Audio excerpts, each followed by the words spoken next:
October 22nd, 2015. You know, they may not have gotten the entirety of the future correct as far as predictions, but I can tell you what your future is going to be. You're going to buy one of these shirts, and you're going to enjoy it. So soft. Alright guys, so quick video today. We're going to take a look at some peripherals by Patriot. Yeah, they're entering the peripheral market with, they do have a keyboard as well, by the way, but I don't have that on hand.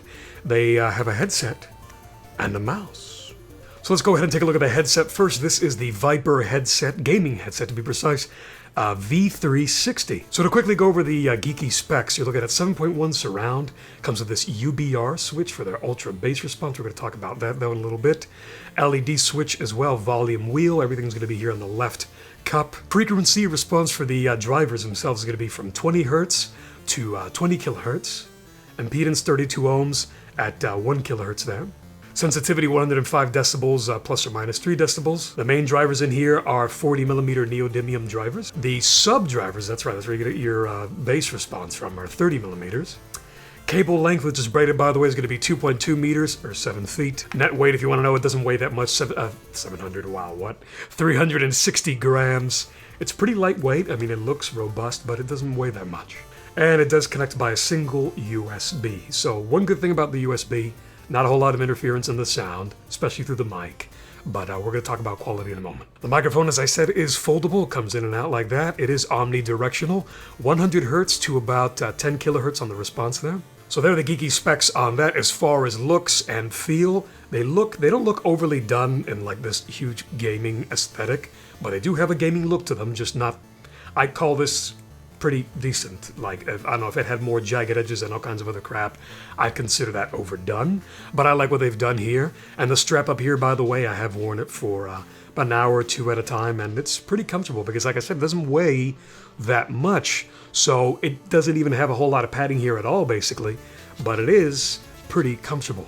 Now, the only thing is, and this goes for any headset and headphones, depending on the foam, whether it's memory foam or whatnot, on the material here, which is kind of a little soft fabric, if you will.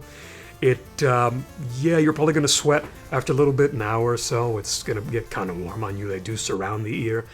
They call this open back. I want to say semi-open. Actually, I can see right through it, so I guess it is kind of open back. So again, looks-wise, you got this kind of red and black theme going on. You know, not a whole lot of red, which is nice. You know, it's mostly black. Just have the Viper, you know, Patriot Viper logo right over here. A little bit of red. The switches are red, so clearly they stand out a little bit more. I mean, they're facing behind you anyway. You're not looking at your headset half the time anyway. You're freaking wearing it, so relax. And for the price point that these come in, you know, aesthetics-wise, they're nice. They're not as expensive as a Kingston Cloud, but they're not overly overstated or understated. They're nice in between there with their looks, and I like it. You got a nice Viper logo over here, by the way. And as for durability, look at this. I don't want to do any more than that, and I wouldn't recommend doing this anyway. So looking at the switches, you have the UBR response switch here. We're going to talk about it in a second. You have your volume wheel, and you have an LED switch. So you want to flip it on. It doesn't respond to noise, really. It's not going to like flash like with bass. I kind of thought it was going to do that at first, but no, it's just a steady red LED, you know, light that emits from either side of the cups. And it's nice. It's up to you if you want to have it on or not. It's no big deal. Now, sound-wise, guys, you know, I'm not an audiophile by any stretch. I don't consider myself, that's kind of a label. And like, oh, I know audio better than you do. I'm gonna, whatever, man. It's all subjective. Everyone likes different, everyone's tastes differ. What you hear may not be what I hear. Your sensitivity to certain frequencies, whatever. But it does sound decent. For the price, I'd say it's good enough. I've had some cheaper headsets, you know, $20, $30 cheaper than this, that sound just slightly lesser than this. I mean, this is not blowing them out of the water, but for a good entry-level headset, and for their first try at a headset, I think it's pretty good. But the one Achilles heel, I think, again, just completely my opinion, the UBR switch, the ultra bass response that I was talking about, it claims that it enables the, you know, embedded little subs in there, the little subwoofers in there. How do you call these little things subwoofers? But I don't know. Okay, they're subwoofers. And okay, I expected the bass to be just a little bit boomier, a little more full perhaps, enveloping my face with low frequencies. But I was listening to some EDM, some synthwave stuff, even the new Zweihander, which you guys should look into.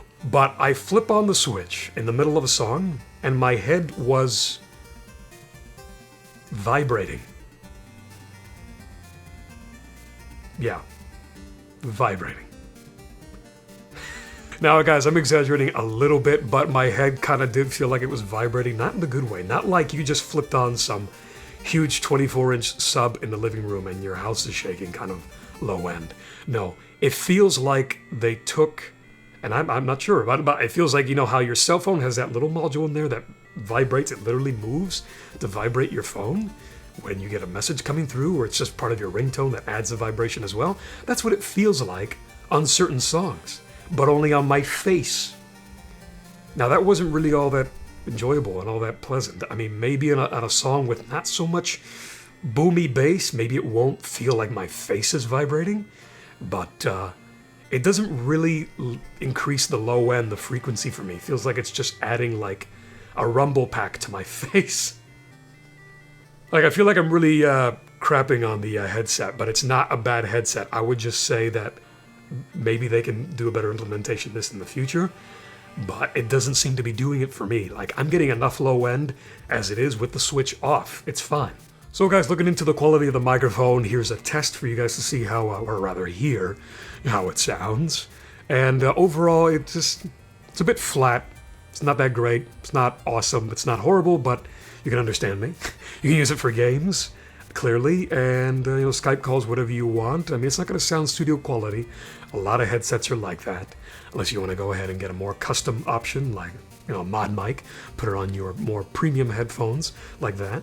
But nonetheless, foldable design. It sounds all right.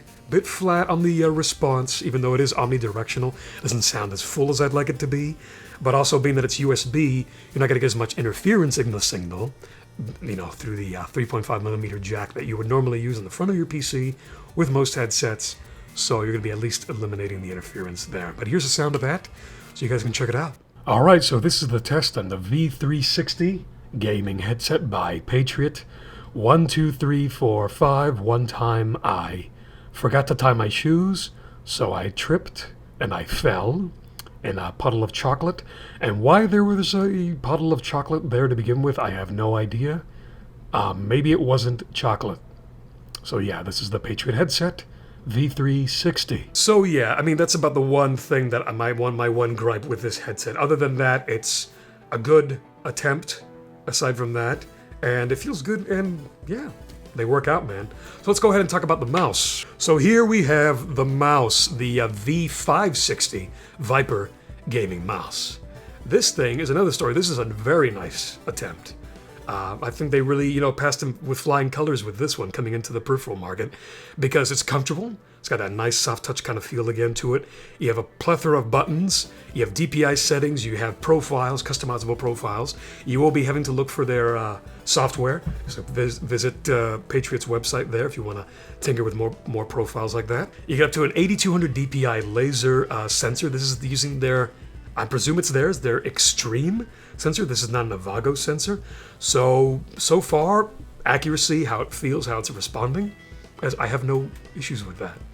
Maybe one of my others with an Avago sensor is a little bit more exact, but it's not getting me killed in games or anything. I'm not complaining about my cursor going off on another screen when I wanted to go that way or something. I'm not having any hiccups, so it's working out pretty good. You have your DPI switch here, which is going to increase with the LED here, up to 8200 or whatever other profiles you want to set. You have profile modes here, which is going to change your LED on the back from red, blue, purple, and green. It does have another braided cable, terminates in USB, of course. And then down here, you have a little button that's going to extend outward. It's going to pop out your customizable finger rest. You get two of them, by the way.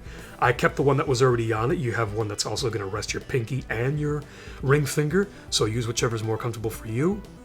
But the button also around here, once you take that off, is going to reveal the little weight system, adjustable weights. I put all the weights in here because I don't know, I guess I like my mouse to be heavy. I don't know, I guess it never really thought about it. Like, do I prefer my mouse to be light as a feather or heavy, I just put them all in there, I guess, whatever. And down here, you don't get polyurethane pads or anything like that. The feet, you get ceramic. So this is going to be lightning fast for, you want to play CSGO? Just go off the hinges with this thing. It's going to be gliding like there's no tomorrow. On a nice soft mouse pad or something like this. You guys know where to go. Go to the store. Now buttons, you get 9 programmable buttons in total on this puppy. So overall, guys, it is a pretty nice mouse. Again, with the black and red aesthetic there. Gaming look, but not overly done. I like it. It's not crazy Transformer looking. It's not like that, you know, Mad Catz thing that came out years ago. Something that something like that. Hey, there's something out there for everybody. But I like things that are more subdued, minimalistic. I mean, this has a gaming look, but it's not crazy either. It's something like, dude, it's like something sci-fi. Which, you know, like I said, everyone likes their thing. It feels really nice. It glides. Look at that. Ooh, ooh. It's like table hockey. Look at that. Look at this gliding. It's like table hockey. Don't do this, though. If it's broken, then you can use it as a table hockey thing. But if it works, use it properly. Yeah. So overall, guys, that's it. This has been a look at Patriot's, you know, entrance into the peripheral environment, if you will. Their V360 headset, V560 gaming mouse. And overall, yeah, I like it. There are a few things that they could probably improve in the next iterations if they'd like. The microphone, how it sounds. The mouse overall, I think, is great. Maybe they can experiment later with other sensors, but I don't think they really need to.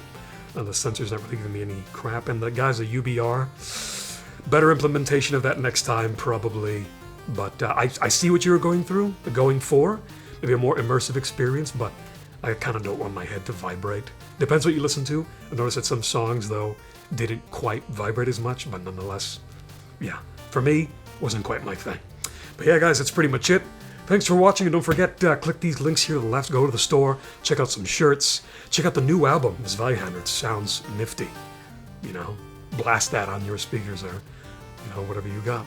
But yeah, so don't forget to subscribe. Check us out, though, at techsyndicate.com. Hang out with us at the forums, and I'll see you guys in the next one.